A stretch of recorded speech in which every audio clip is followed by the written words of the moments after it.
संचालक महोदय को बहुत बहुत धन्यवाद। और जयेश महापंचायत जो यहाँ पे हो रही है, उन तमाम साथियों को जो दूर दराज से आए हैं,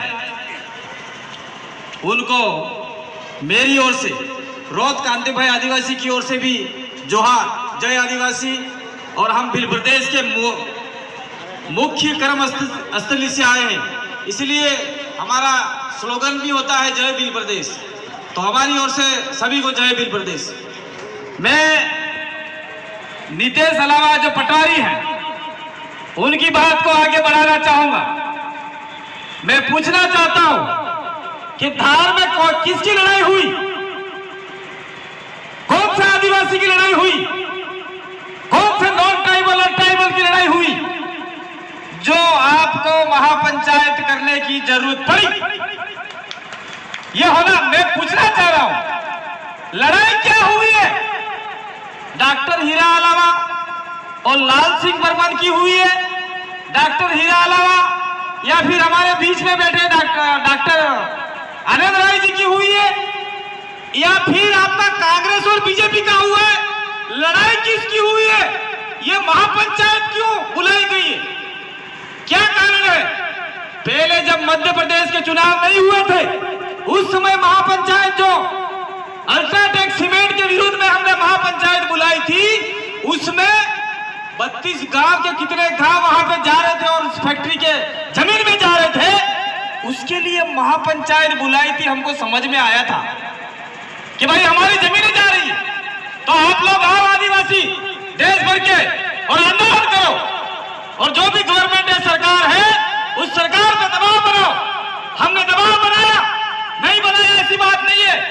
राजस्थान से भी आया, गुजरात से भी आया, महाराष्ट्र से भी आया, मध्य प्रदेश से भी आया, अर्थात पूरे भील प्रदेश का आदिवासी वहां पे आया, दबाव बनाया, लेकिन उसका रिजल्ट मिला एक विधानसभा सीट।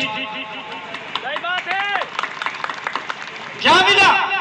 एक विधानसभा सीट। मैं किसी व्यक्ति विशेष का विरोधी नहीं हूं, और हम लोग आज यहाँ पे आए हैं तो उसका पोस्टमार्टम करके भी जाएंगे कि 2 पंचायत क्यों हो रही है, इसके पीछे कारण क्या है, कैंसर क्या है, बीमारी क्या है, उस बीमारी का पता लगाएंगे हम। बावर्ची और दोनों हम लोगों को यहाँ पे रहना पड़े, 2 दिन रहेंगे, 3 दिन रहेंगे, आपके घर में मुर्गा भी खाएंगे, लेकिन रहेंगे। और यहाँ की बीमारी क्या है, उस बीमारी का पता लगा के उसका इंजेक्शन तैयार करके जाएंगे, ताकि आने वाले समय में ये 2 महापंचायत करके जो आदिवासियों के टुकड़े हमें करने जा रहे हैं, उन टुकड़ों को रोका जाए। हम सोचते थे 47 आपके विधानसभा सीट है, हमको लग रहा था और आज भी लग रहा है, अगर अपन एक रहे तो 2023 के अंदर कोई भी सरकार आदिवासी का साथ लिए बिना सरकार नहीं बना सकती। लेकिन आज की परिस्थिति ऐसी हो गई है कि वो भोपाल में बैठकर देख रहा है, यहां से भी लाइव हो रहा है, और कुछ लोग भेज रहे हैं, मनावर से भी भेज रहे हैं, कुक्सी से भी भेज रहे हैं, सारी रिपोर्ट भेज रहे हैं वहां पर। और वहां पर बैठे बैठे लोग बंद कमरे में हाथ मिला रहे हैं। भाई मजा आ गया, वो जयेश वाले ज्यादा फुदक रहे थे तो हमने टुकड़ों में बांट दिया, हमने टुकड़ों में बांट दिया, ऐसा भोपाल से वो आदमी बैठे बैठे कह रहे हैं। और हम लोग आधे इधर आधे उधर।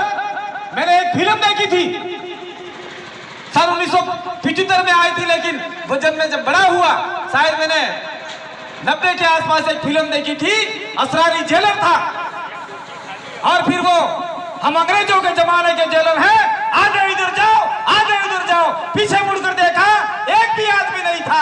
मुझे ये लग रहा है कि आगे इधर जाओ आगे उधर जाओ, पीछे कोई नहीं है, तो हमारे ये जो बोले वाले लोग बैठे हैं, उनका क्या होने वाला है?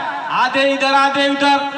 हमने ये तय किया है, अब आधे उधर जाना चाहते हैं, पीछे से धक्का मारो, खड्डे में ढकेल दो, खत्म करो मामला। भाई जो यहाँ पे मूल आदमी बैठा है, उसकी लड़ाई हम लोग लड़ने के लिए आए, ना कि आधे उधर के लिए आधे इधर के लिए। क्या ये क्या बीमारी पाली है? क्यों पाली ये बीमारी? अभी आपका पैसा एक्ट लागू हुआ, अभी बनाया है मध्य प्रदेश सरकार ने।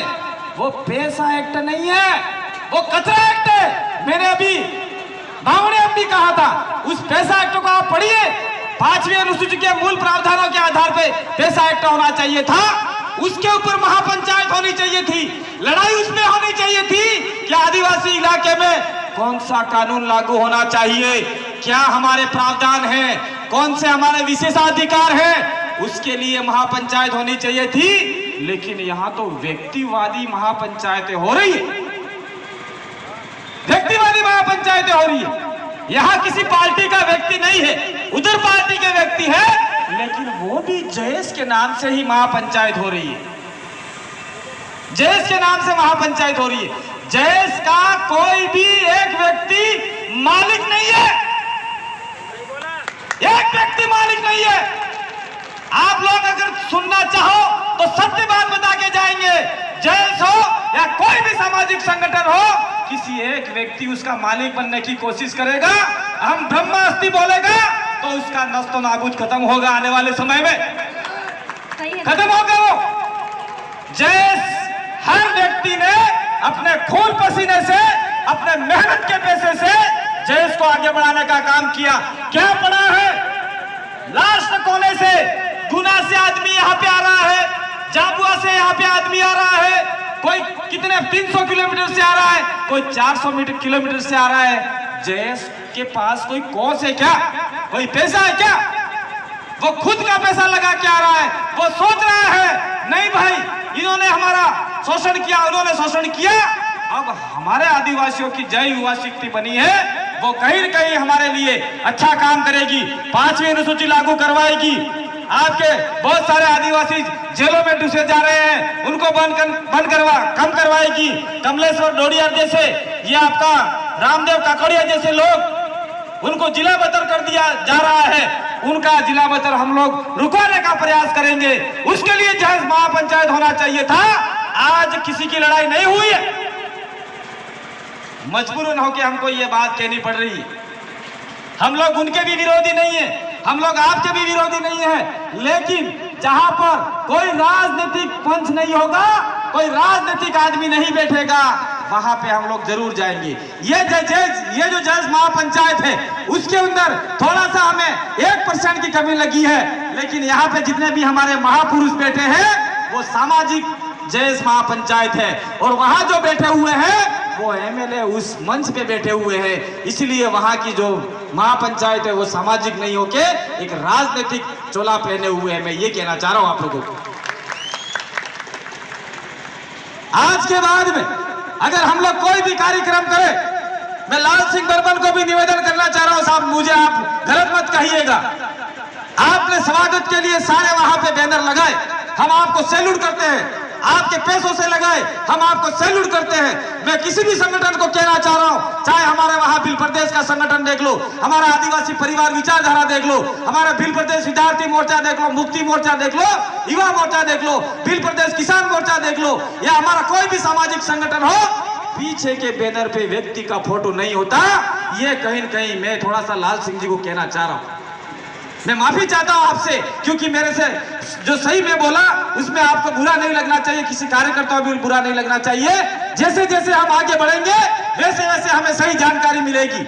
वहां पे अगर आप लोग बड़े बड़े पोस्टर लगा रहे हो स्वागत के लिए, नो प्रॉब्लम, लेकिन लाल सिंह जी मुझे ऐसा लगता है कि आने वाले कल के कार्यक्रम में जब ये मीडिया या फिर वहां आपके जो विरोधी होंगे वो आपके इस फोटो के ऊपर गोलो लगाएंगे, वो बोलेंगे लाल सिंह ने तो अपने एमएलए बनने के लिए जयेश महापंचायत रखी, ऐसा कह सकते हैं। लेकिन मुझे थोड़ा सा इस बारे में ड्रॉप करना चाहिए। पीछे भी बहन मना कर रही है कि भाई आपका समय पूरा हुआ, लेकिन मैं अंत में एक बात और कह के जाना चाह रहा हूं। अभी 2023 आपका मध्य प्रदेश का जो मामला आने वाला है, इस 2023 के अंदर अभी मुझे ऐसा लगता है आज की तारीख में 2 कार्यक्रम करवा दिए। अगर अपन लोग सावधान नहीं रहे, सचेत नहीं रहे, मुस्तैद नहीं रहे, तो आने वाले समय में मुझे ऐसा लगता है कि मनावर में अलग, कुक्सी में अलग, 5 किलोमीटर अलग, पीछे 10 किलोमीटर अलग, पंचायतों में अलग, आपको बांट दिया जाएगा। उनके पास तो करोड़ों अरबों खरबों रुपया पड़ा हुआ है और हमारे पास तो घंटा भी नहीं है। तो हमको कोई 5 रुपये 10 रुपये 50 रुपये दारू की पोटली दे देगा, बोतल दे देगा, तो हम 10 लोगों की जैसे अलग बना लेंगे, 10 लोगों का कोई संगठन अलग बना लेंगे। अगर ऐसे संगठन बनाते रहे और ऐसे टुकड़े करते रहे तो निश्चित रूप से आपकी 5वीं अनुसूची को ये लोग खत्म करने के लिए भोपाल से षड्यंत्र सजा रहा है। भोपाल के अंदर से हमको लड़ाई लड़नी चाहिए थी कि अभी हमारे युवा जो रोड पर उतरे मध्य प्रदेश के, जो बैकलॉग की भर्तियां खाली पड़ी है, उसके लिए लड़ाई लड़नी चाहिए थी, पूरे भोपाल को घेरना चाहिए था। और मैं आपको निवेदन करना चाहता हूं, अगर आप लोग भोपाल को घेरने की तैयारी करते हैं, जयेश और आपके ये भीम आर्मी वाले जितने भी मिलके वहां पे आप लोग तैयारी करते हैं, तो निश्चित रूप से हम बिल प्रदेश के कारवाले के भोपाल पहुंचेंगे और आपके साथ में कंधे से कंधा मिला के इस लड़ाई को लड़ेंगे, ताकि आने वाले समय में युवाओं को समझ में आए कि नहीं भाई, मैं जयेश के साथ में रहा, भीम आर्मी के साथ में रहा, तो मेरे परिवार में एक व्यक्ति नौकरी लगा, एक व्यक्ति नौकरी लगा। हमारा मूलधन ये होना चाहिए, जयेश का हो चाहे किसी भी संगठन का हो, कि हमारा सिद्धांत ये होना चाहिए कि हमारे कार्यक्रम में आने वाला हर व्यक्ति, हर सदस्य जानकारी से लैस हो, संविधान की हर मार्मिक ज्ञाता को जाने। और मैं और एक बात और कह के जाना चाह रहा हूं, पुलिस भाई यहां सुन रहे हैं, मैं हर सभा में कहता हूं, जब तक अपनी बोली में नहीं बोलोगा, अपने भाषा में नहीं बोलोगा, आदिवासियों का मूल रक्षात्मक कवच है अपनी बोली। हिंदी कोई आदिवासियों की मातृभाषा नहीं है और देश की भी मातृभाषा नहीं है। हिंदी भाषा मातृभाषा नहीं है, वो कुछ लोगों की मातृभाषा है। आपके इलाके में निमाड़ी बोल दिया, हमारे कुछ इलाके में मालवी बोल दिया, उधर मेवाड़ी बोल दिया, उधर वागड़ी बोल दिया, उधर महाराष्ट्र बोल दिया, उधर उसका आपका गुजराती बोल दिया। यहां से लेके एक अंग्रेज का एनालिसिस है, 1905 के अंदर उसने एनालिसिस किया था, उदयपुर से लेके भोपाल और भोपाल से लेके बॉम्बे तक जो बोली बोली जाती है उसको भीली या बिलोड़ी कहते हैं। चाहे आपके भिलाला, राठवा, मारेला, चारेला कोई भी हो, वो जो बोलने वाली भाषा है, बोली है, उसको भीली कहा जाता है। और मैं बात इसलिए कहना चाह रहा हूं कि 5वीं अनुसूची में यह लिखा हुआ है 100% मालिक का हक, मालिक तत्व का हक आपको है, आदिवासियों को है, आदिवासियों को है। दूसरी बात यह भी है कि इंडियन पेनल कोड आरपीसी और सीआरपीसी, इंडियन पेनल कोड 1860 और सीआरपीसी आदिवासी इलाके में सीधे तरीके से आदिवासी लोगों के ऊपर लागू नहीं होती। ये मैं नहीं बोल रहा हूं, सुप्रीम कोर्ट का जजमेंट बोल रहा है। लेकिन आज हम जानकारी के अभाव में थाने वाले आते हैं, पकड़ के ले जाते हैं और बंदर बंद कर देते हैं। हम चाहते हैं कि आपके 47 विधायक में से नहीं कम से कम 20 विधायक भोपाल पहुंचे और टीएसी पे कब्जा करें और कब्जा करने के बाद में बोले कि आदिवासी इलाके में ये एक्ट लागू होगा, ये नहीं होगा। ऐसा प्रस्ताव पारित करके टीएसी में प्रस्ताव पारित करवाए तो कम से कम हमारे आदिवासियों के ऊपर फालतू काम के जो मुकदमे लगाए जा रहे हैं वो मुकदमे से बचे तो सही हम लोग। ज्यादा समय इसमें ना तो आपके कमिश्नर को पता है, ना एसपी को पता है, किसी को पता नहीं है। छोटे मोटे पुलिस वाले हवलदार को तो पता ही नहीं है कि क्या है ये आपका आर्टिकल 244, क्या है ये 13(3) का, क्या है 275, कुछ पता नहीं है। आप लोग पूछने जाओगे संविधान के अंदर जितनी भी बातें वो मात्र आपका दंडात्मक व्यवस्था को लेकर चलते, लेकिन उसके ऊपर सुप्रीम कोर्ट के कुछ जजमेंट आए हैं, किसी पुलिस वाले को पकड़ा दिया जाए तो बोलेगा भाई मैं तो नहीं मानता इसको, तो कोर्ट ऑफ कंटेम्प्ट होगा इसका। तो कोर्ट ऑफ कंटेम्प्ट करने के लिए भी आपको तैयार रहना पड़ेगा।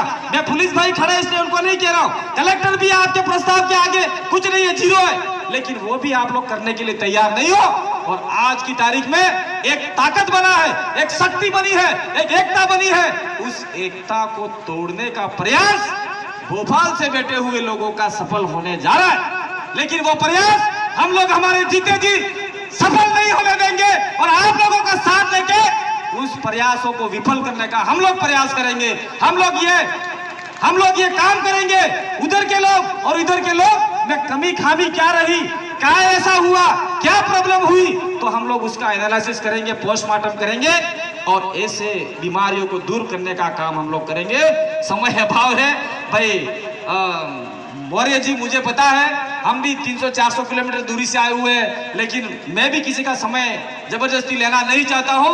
और आपने हमें यहाँ बुलाया, निमंत्रण दिया था, और उधर भी फोन आया है। मैं बता दूं आपको, कुक्सी का भी फोन आया कि भाई हमारी सभा में आइए। फिर हमने बोला कि भाई हमारे को यहाँ हमारे घर तक एक निमंत्रण कागज आया है, एक लेटर आया है, उस लेटर का हम लोग सम्मान करेंगे। समय बचा तो आपके पास आएंगे, और नहीं बचा तो हम लोग समझौता वार्ता करने के लिए आएंगे, ये भी बोल दिया।